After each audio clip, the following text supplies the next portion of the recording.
Russian development block. Closed test. Changes to the detection mechanics of patrol fighters. In the near future, closed testing of the detection mechanics of fighters will take place. About fucking time. Sadly, this is only the Russian server. This is Russian devlog. As part of the changes being tested, the ability to detect enemy ships will be removed from the patrol fighter aircraft. Holy shit. This will change their characteristics. The time it takes fighters to arrive at the call point has been reduced from 6 to 5 seconds.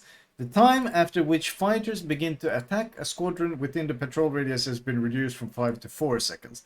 Thus, fighters will be used more for their main purpose, to fight enemy squadrons. Yeah, instead of spotting the entire map for fucking free. At the same time, aircraft carriers will not be able to simultaneously inflict damage with attack squadrons and detect enemy ships with the help of fighters. Holy shit. The commander's interceptor skill will not change and will retain all its characteristics. Okay, chat. How can we get the EU devs to copy this thing? How can we get the EU devs to copy this? How can we make them understand how good this is? Fighters plane spotting finally removed.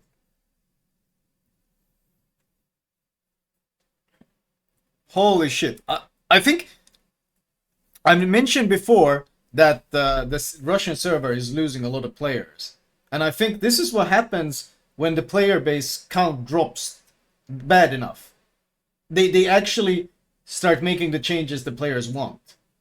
I think that's what we're seeing on the Russian server. I've spoken about it before, but the Russian server has seen the most drastic drop in player numbers of all the servers.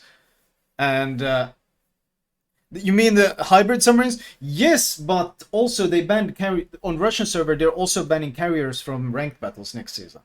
They banned carriers from ranked battles. First they banned carriers from ranked battles. Now they're removing spotting from patrol fighters. If that's not a desperate gambit to try to get players back playing the game, I don't know what is. Like that's a huge source of complaints that they're addressing right there. That's a huge goddamn change. Bro, this is fantastic. Make a vid on how to enter these changes and how you hope it doesn't come to EU. That doesn't work. This isn't a German change. That only works with German ships. Holy. But yeah, I think this might be because the player count is so in the toilet. Like the Russian server has it's 8:40 p.m. In Russia it's what? 9:40? I think they're 1 hour later. It's 9:40 p.m. on an evening. And we have 9.3k players. Like the Russian player count is in the toilet. And I think that's what's causing these things. It's kind of sad to see, but I think the more the player count drops, the more this developer will start listening to the players. And it needed this kind of drastic change to actually happen.